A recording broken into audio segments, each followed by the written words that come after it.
Welcome back to our channel respect education.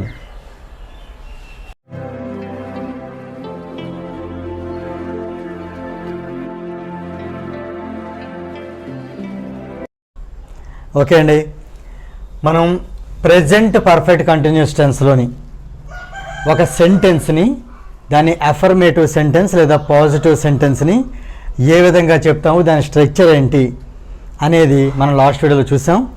దాని యొక్క negative sentence కూడా మనం చూసాం. సో ఇప్పుడు ఈ సెషన్లో మనం ఈ ప్రెజెంట్ పర్ఫెక్ట్ కంటిన్యూస్ టెన్స్లోని క్వశ్చన్ ఏ విధంగా అడగాలి, వాటిని ఏమంటామంటే ఇంటరోగేటివ్ సెంటెన్సెస్ ఏ రకంగా మనం ఫ్రేమ్ చేయాలని చూద్దాం. సో ఫస్ట్ ఇంటరోగేటివ్ సెంటెన్స్లోకి ఎంటర్ అయ్యే ముందు ఒక పాజిటివ్ సెంటెన్స్ తీసుకుని దాన్ని ఇంటరోగేటివ్ సెంటెన్స్లో మనం కన్వర్ట్ చేద్దాం, అంటే మారుద్దాం. So first affirmative sentence.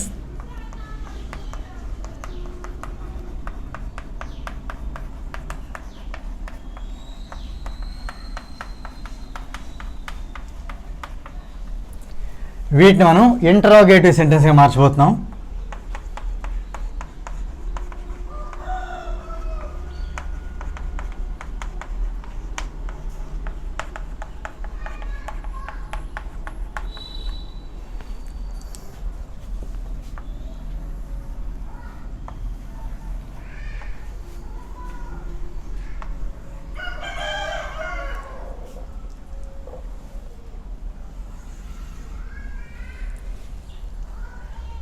First మనం దీని స్ట్రక్చర్ చూస్తే బేసిక్ స్ట్రక్చర్ ఎలా ఉంటుంది. అఫర్మేటివ్ సెంటెన్స్ అనేది subject, have or has, been, verb, ing form and then object. మరి ఇంటరోగేటివ్ ఇస్తే ఎలా మారుతుంది అది? ఇట్స్ వెరీ సింపుల్, ఇది చాలా ఈజీ. ఈ హ్యావ్ కానీ హ్యాజ్ కానీ ఇవి సబ్జెక్ట్కి ముందుగా వస్తాయి అంతే, ఇంకా మిగతాదంతా సేమ్ టు సేమ్, ఇంకెక్కడ మారదు. సో హియర్ మనం హ్యావ్ కానీ హ్యాజ్ అనే దానికి ముందు సబ్జెక్ట్ కన్నా ముందు తీసుకొచ్చి పెట్టాలి. We have to keep have or has in front of the subject. And one more thing, ఇంకొక విషయం ఏంటంటే ఈ అఫర్మేటివ్ సెంటెన్సెస్లో ఫుల్ స్టాప్ ఉంటే ఇంటరోగేటివ్ సెంటెన్సెస్లో క్వశ్చన్ మార్క్ అనేది ఉంటుంది. సో ఇప్పుడు దీని స్ట్రక్చర్ చూస్తే starting have or has plus subject, ఇవైతే అంత మామూలు, ఇంకా ఈ రెండు మాత్రం ఇంటర్చేంజ్ అవుతాయి అంతే. Been, verb, ing form, object. Been, verb, ing form, object. ఇంకొకటి ఏంటంటే క్వశ్చన్ మార్క్. ఇది ఇంటరోగేటివ్స్ అని తెలియజేస్తుంది, క్వశ్చన్ మార్క్. ఇప్పుడు జనరల్గా మనకు తెలిసిన సబ్జెక్ట్స్ ఏంటండి? మనకు తెలిసినవి I, we, you, he, she, it, they. వీటిని మనం సబ్జెక్ట్స్గా తీసుకుని ఒక్కో సెంటెన్స్కి వీలంతవరకు ఒక్కో ఎగ్జాంపుల్ చూద్దాం. So now we're going to consider any one of them or each of them as the subject and we're going to write the affirmative sentences. At the same time we are going to convert them into interrogative sentences. అంటే మనం వీటిలో ఒక్కొక్కటి సబ్జెక్ట్గా తీసుకుంటే affirmative sentence రాసి మళ్ళీ వాటిని మనం ఈ ఇంటరోగేటివ్ సెంటెన్స్గా మార్చబోతున్నాం. మనం డైలీ చేసే పనులే చూద్దాం. ఫస్ట్ మనం ఏం చేస్తాం, ఉదయాన్నే నిద్ర లేచిన తర్వాత మనం బ్రష్ చేస్తాం. సో దాన్ని మనం ఐ అనే దానికి హ్యావ్ వస్తుంది కాబట్టి I have been brushing. Brush అనేది వెర్బ్ అనుకుంటే దానికి ఒక ఇంగ్ ఫామ్ పెడదాం, brushing. I have been brushing since 6 o'clock, since the morning, లేదా for the last half an hour.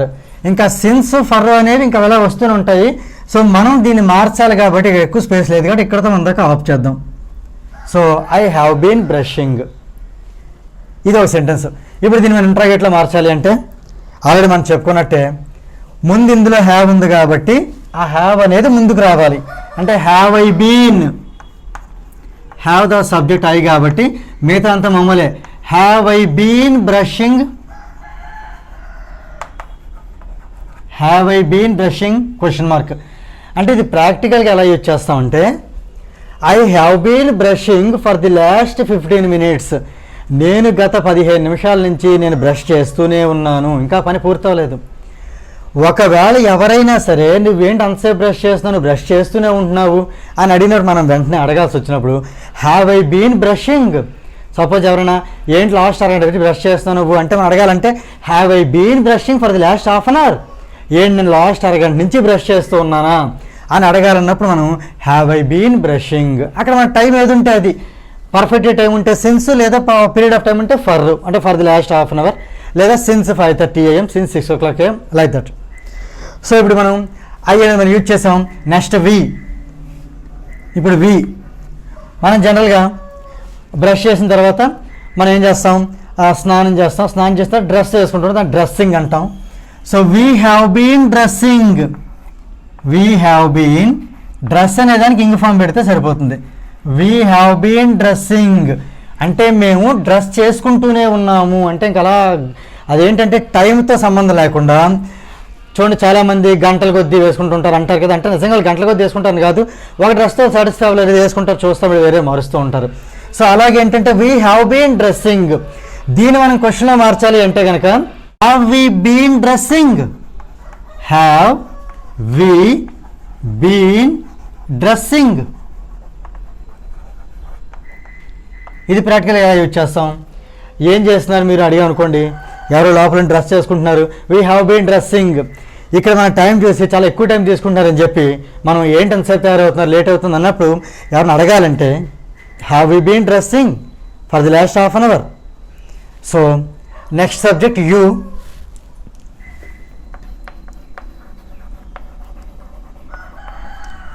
Suppose ఈ యూ అనే వ్యక్తి, మనలోని వ్యక్తి పేపర్ చదువుతున్నాడు.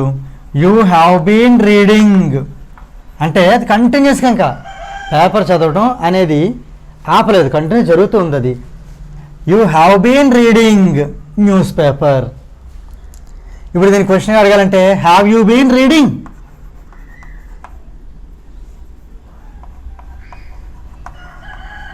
Have you been reading.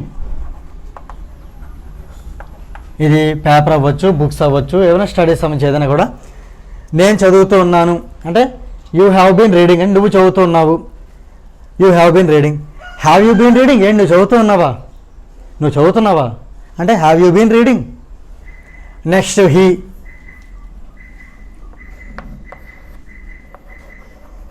He has been for example walking. ఏదో వెర్బ్కి ఇంగ్ ఫామ్ పెట్టడమే. He has been walking. ఇందులో మళ్ళీ ఇక్కడ ఇందాక హ్యావ్ ఎలా అయితే ముందుకు వచ్చిందో అది హ్యాజ్ ముందుకు వస్తుంది. Has he been walking. Has he been walking. ఇలా అని అడగొచ్చు. లేదా హ్యాజ్ అంటే does plus have, does plus have. Does ఇక్కడ నుంచి మళ్ళీ హ్యావ్ అక్కడ పెట్టి చెప్పొచ్చు. అంటే does he have been walking, does he have been walking. కానీ అది మనకి స్పోకెన్ ఇంగ్లీష్లో ఒక సందర్భం చెప్పాల్సి వచ్చినప్పుడు కొంచెం స్పీడ్గా చెప్పడం అది కొంచెం కష్టం అవుతుంది. అందువల్ల ఏంటంటే ఇది మనకి easy. Has he been walking. ఏంటి ఆయన వాకింగ్ చేస్తూ ఉన్నారా, హ్యాజ్ హీ బీన్ వాకింగ్.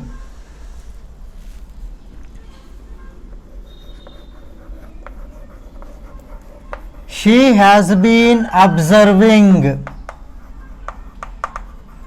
ఆమె గమనిస్తూ ఉంది. Has she been observing.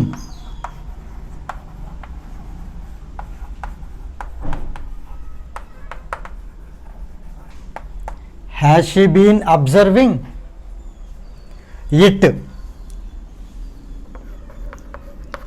It has been singing.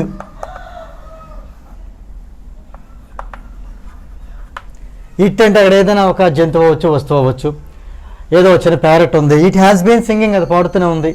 లేదా ఒక డాగ్ ఉంది, it has been sleeping. So ఒక క్యాట్ ఉందనుకుందాం, ఇట్ హ్యాస్ బీన్ మూవింగ్, అలా కదులుతూనే ఉంది ఆ పిల్లి, ఆ క్యాట్. లేదా డాగ్ ఉంది, ఇట్ హ్యాస్ బీన్ షౌటింగ్. ఆ డాగ్ ఏంటంటే అలాగూ అంటే barking, actually it has been barking, అరుస్తూనే ఉంది. ఇప్పుడు ఇది చూద్దాం, ఏంటి అది పాడుతూనే ఉన్నదా అంటే హ్యాజ్ ఇట్ బీన్ సింగింగ్.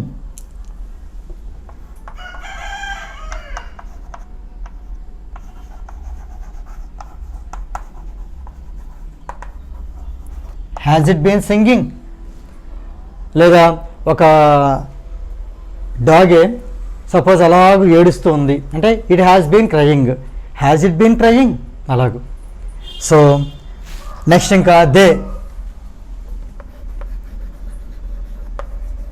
వారు, దే అనేదాన్ని మళ్ళీ హ్యావ్ వస్తుంది కదా, ఇందులోని ఐ, వి, యూ, దే ఈ 4 డూ ఫ్యామిలీ కాబట్టి వాటికి హ్యావ్ వస్తాయి. So here they have been, వాళ్ళు ఏం చేస్తున్నారు, watching. They have been watching. ఇప్పుడు దీన్ని మార్చాలంటే have they been watching. Have they been watching. Have they been watching అంటే ఫర్ ఎగ్జాంపుల్ మనం చూసినప్పుడు వాళ్ళు ఏం చేస్తున్నారంటే they have been watching TV, they have been watching game. మనకు అడగాలంటే have they been watching TV, have they been watching game అలాగూ. అంటే ఈ రకంగా మనం ఈ ఎఫర్మేటివ్ సెంటెన్సెస్ని ఇంట్రాగేటివ్ సెంటెన్స్ యూజ్ చేసి దాన్ని మళ్ళీ మనం ఈ ప్రెజెంట్ పర్ఫెక్ట్ కంటిన్యూస్ టెన్స్ వచ్చిన సందర్భంలో ఈ రకంగా మనం యూజ్ చేయొచ్చు. ఇంకా నేను చాలా తక్కువ వెబ్స్ చెప్పాను. మీరు ఇలా డైలీ చేసే పనులని ఎక్కువ వెబ్స్తో మీరు జోడించుకొని బాగా ప్రాక్టీస్ చేస్తే మీకు ఈజీగా గుర్తుంటాయి.